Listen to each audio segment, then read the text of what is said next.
Howdy there, sports fans. This is part two, as I promised, of the three-part counseling, leadership counseling that we've been going over. In part two, we're going to talk about types, and we're going to talk about, methods, and we're going to talk about, just some basic additional components. So when we talk about, the types, first is, of course, you have developmental, right? And so basically, that is, what we're looking at, whether it's an event-oriented or performance and professional growth type of counseling. Okay. So if we're talking about event-oriented, that's like a specific situation. So a particular training event or a particular, capstone type of evolution, um, or getting somebody ready to prepare them to go to an interview for promotion or anything along those type of lines. Noteworthy performance or some exceptional accomplishment during a particular, again, event. All right. And then some of these examples of these event-oriented counselings, right?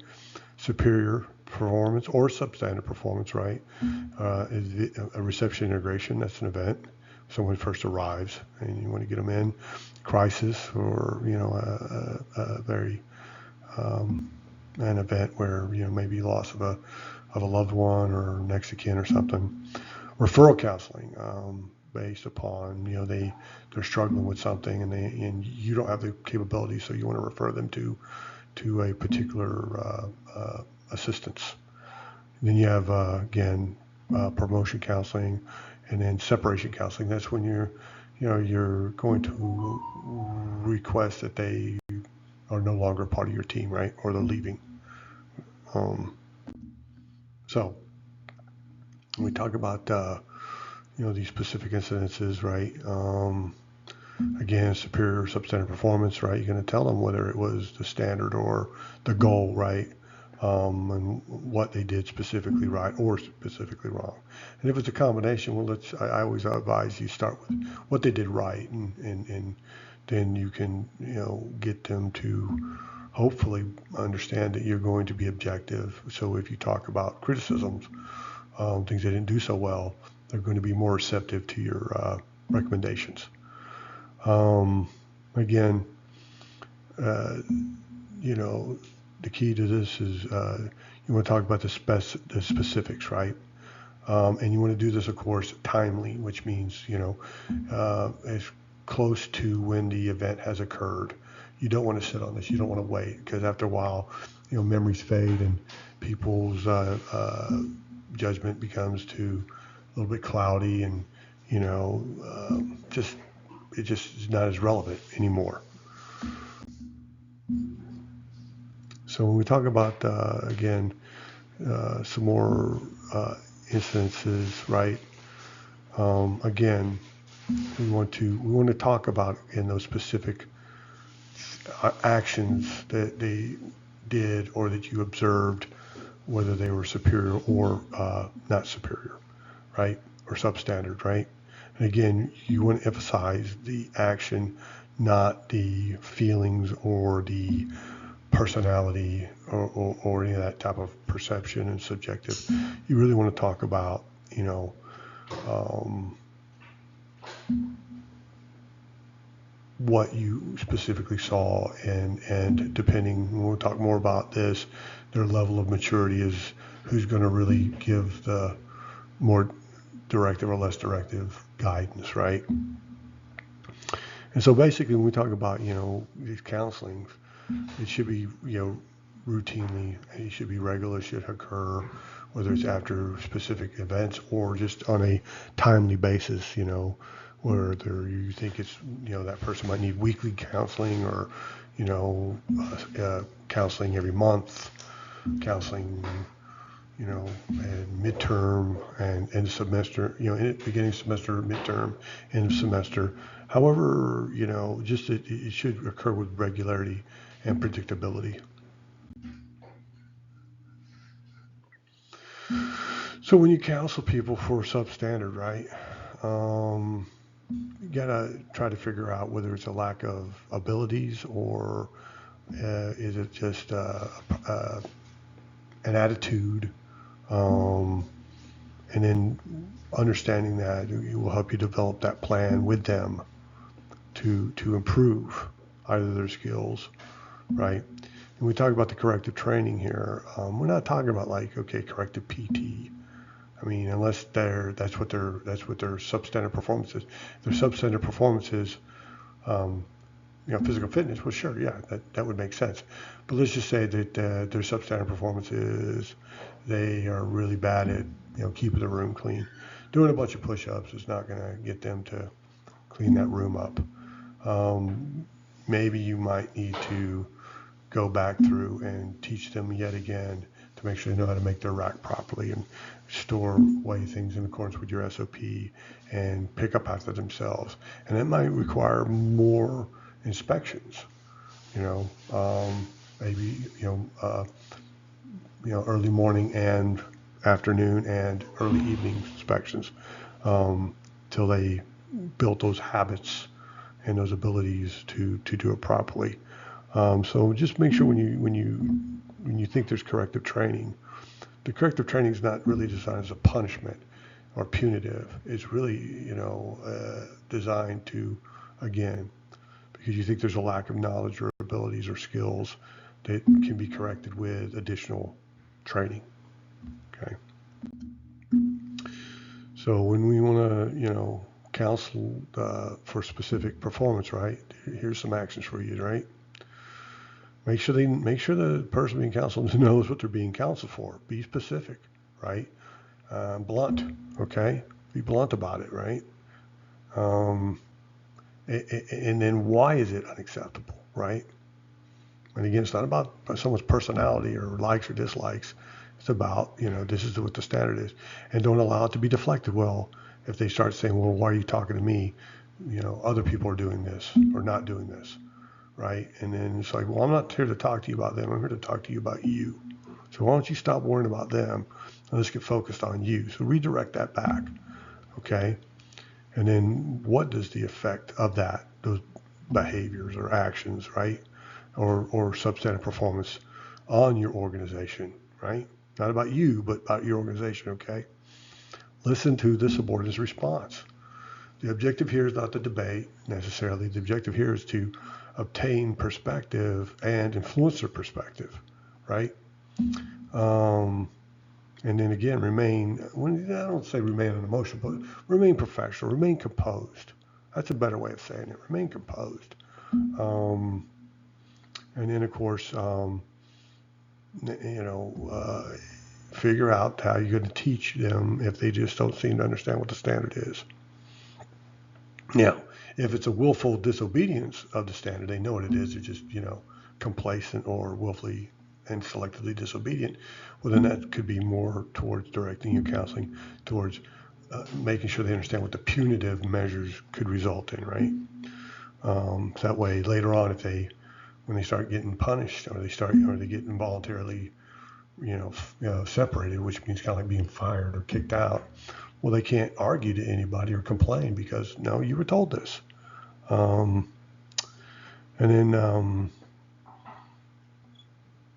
again, be prepared to do some additional personal counseling over just performance because, part of this might be due to an attitude or a personal issue, right? It's kind of, interfering with their ability to perform. Okay, so then you have to take your counseling to a different track. We'll talk about that. And then again, go over the plan of action. Again, the more mature they are, the more that they should be invested in developing that plan of action and telling you what they're going to do. If they're young and they're kind of immature, that may be more of you, kind of being more directive and dictating, but you still got to get them to agree to it, or it's just wishful thinking. It's not going to happen. But then you go back and you're going to have to, follow up on that plan and see did it work or not, and modify it if necessary. So when we get new people in, right, reception integration, you really want to get them off on the right foot. You really want to start off with welcoming them, letting them know what's expected of them, getting them inculcated, enculturated, if you will, into your organization, right? So helping that fosters that cohesion, and that fosters that esprit de corps and team spirit, right? So you basically, first of all, help understand if they have any problems that they're coming with, because if they come with problems, that's it's now your responsibility. You own it, right? So quicker to identify those right off and address them and fix them, well, then the better it's going. Then the better they're going to kind of integrate. Okay, and they know that you care, right? And then so when you say that you are a team, an extension of a family, and and a team of teams, and all that, or say we're a family-oriented organization. Well, then you really will demonstrate that versus just plain lip service to it. And then of course it gives them their parameters, right? Their operating parameters, their left, their right limits, what's expected, right? So it's predictable, right? And then basically, hopefully again, they can, quickly assimilate into your organization. Some things you want to talk about, if you have some standards or specific goals, right? What's the chain of command? How does it work? What's your NCO support channel if you have that? And how is that used? What does that mean, right? You see the whole list there. Unit history, organization, mission, that leads to a esprit de corps. That leads to a connection. That's pretty important, right? Do you have any programs, right? For co-curricular, extracurricular stuff, right? Where should they avoid? Keep them out of trouble, right? Give them a heads up. What's there to do besides just sitting in a dorm room or sitting in a barracks, right? Or if you're overseas, right? Understanding what's out there to go see, right? And just any other things you think would make their integration smoother. And again, part of this, you may have to do some crisis counseling, because they may come there with baggage, or they may get there and soon thereafter get some bad news, right? So know your limitations here, and get them to understand they're not alone. You're empathetic, but yet you need to also let the professionals alert and get those resources to them as well. And then basically, when we talk about personal growth counseling, you want to talk about their performance, right? You want to give them and mold some joint. When you say jointly, like both agree to certain objectives and certain standards and certain goals to occur before the next counseling period, right? And so while you will reflect on the past, you don't dwell upon it. You go and focus towards the way ahead, okay? And then we always want to find what areas they, give them credit for the areas that you want them to sustain, and then come up again with a plan of action and those goals and standards that you want them to improve upon and maximize their potential.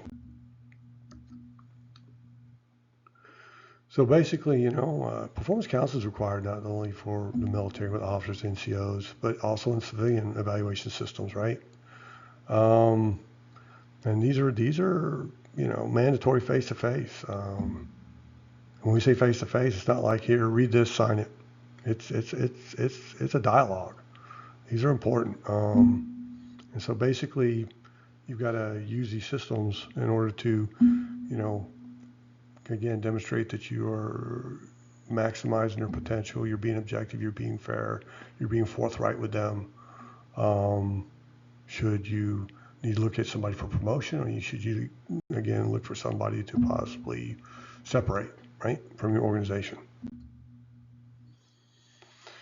And again, we want to start at the counseling for the beginning of the evaluated period, talking about expectations, right? And getting them to understand what's coming up so that it's not a matter of, surprise. It's predictable, right? It's fair, it's objective, okay? And then expected, and clarify those expectations, right? And use specifics, right? Make sure they're specific, measurable, they're achievable, realistic, and they're time sensitive, okay? Got to make, use those SMART goals.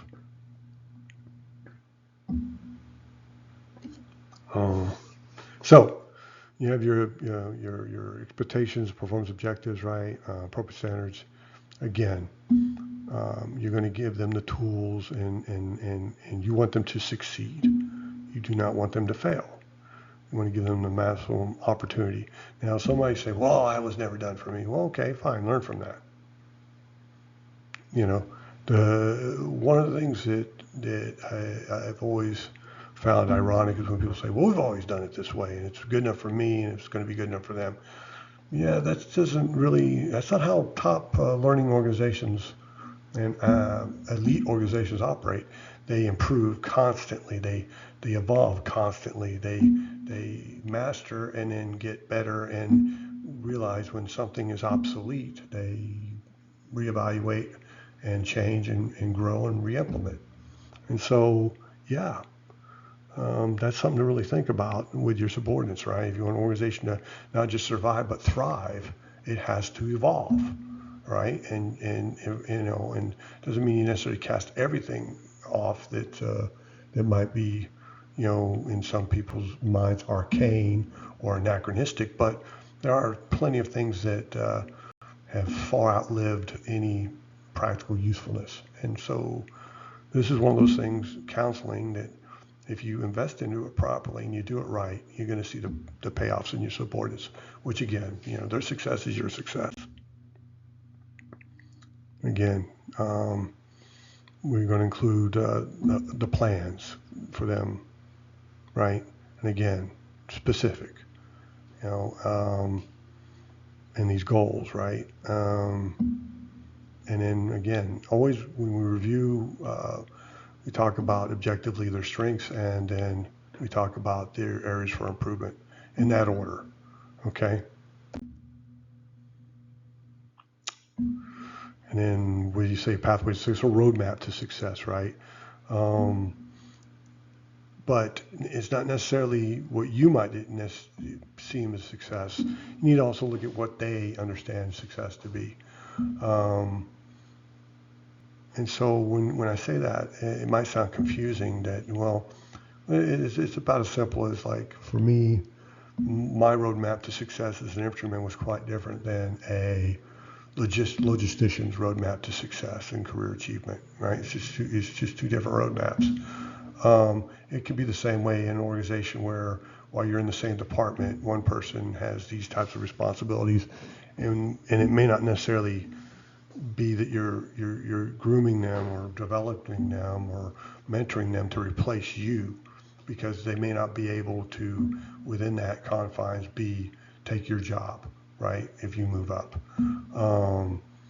So look at it towards them as a very much tailored thing for each individual.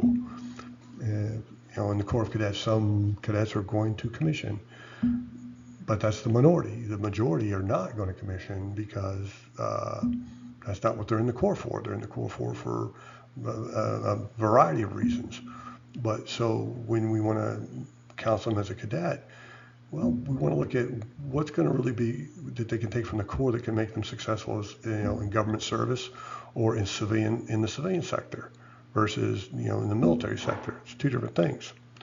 Okay, so some things can complement some goals, not necessarily so. So it's just one of those things that you look at, right?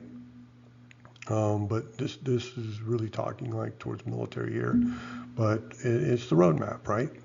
And so again, you should tailor it to each individual, okay? And so when you do these sessions, you're focusing on not just getting them, you're resolving their problems. You want to really get them to start learning to resolve their own problems. The old adage goes, if I give you a piece of bread, I've fed you for a day. If I teach you how to bake some bread, I fed you for a life, right? Or, if I give you fish and then I teach you how to catch fish, if you fed, so with these discussions, you really want them to start looking forward towards developing their own and just briefing you back so that, they're setting themselves up for certain specific opportunities should they arise. So when we talk about our approaches to counseling, we have the direct, non-directive, directive, and combined. So of course, non-directive and direct, combined is a combination of both the non-directive and directive, and these are all different inner techniques. But the overall purpose, right, is to deliver the counseling session in a very effective and efficient manner. Okay, and it to hopefully garner you the most success. So when we're doing the non-directive, that's for premature person, right? You're gonna kind of guide the discussion. You're gonna talk about certain points, but really what you're gonna do is you're gonna bring up the point, and then you're gonna get them to do all the talking, and then you're going to respond for clarification. And then really the only time you might have to talk per se is in order to say to them, well, here's what I observed. And so your perspective and my perspective, we kind of differ on this, and here's why. And then try to get some compromise. And so basically, in this one, you're really getting them to talk, and you're going to listen and clarify, right? And basically, what you're going to get them to focus on is, that they own it. They take ownership of their development. Now, directive, when you have a person that's, either it's very immature or it's something that requires just a quick course adjustment, an on-the-spot correction per se. That's just going to be real directive. Hey, I notice you're doing this. Stop doing that. It's against it violates this policy. Stop doing it. Do you understand? Okay. And that's that. You move on. But in an actual counseling session, so you got a person who's really inexperienced or lacks some confidence. And so basically, you're going to give them a lot of examples, and they're still going to be the ones who have to select it. Because that's how you get the buy-in on it. However, again, also if you don't have a lot of time to sit and discuss and listen, right? You got to get to it, and typically it's not a big, real complicated thing, right? And so when you got combined, you're going to use both, right? So basically, in certain areas that that they're good at making, that they understand what's going on, you're going to empower them, and then other areas that they might not be so experienced. Well, then you're going to be a bit more direct.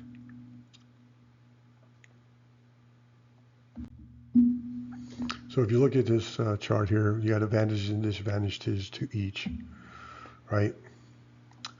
Non-directive, time-consuming, and requires the greatest counselor skill, greatest communication abilities, right? You got to be really good at communicating. But the advantages are, again, it encourages maturity, it's open communication, and develops personal responsibility, that integrity, that accountability, right? And of course, directive is the quickest, right? But the supporters aren't really part of the solution. They're just you're telling them what to do. And it's going to just treat symptoms, not really get to the root of the problem. And then, of course, this allows the counselor to use their experience, right? Combined, it's not as long as the non-directive.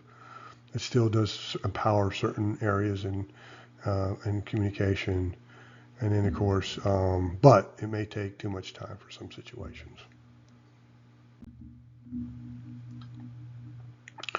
And again, when you're talking about these, this requires you to expand your toolbox, especially for interpersonal communications.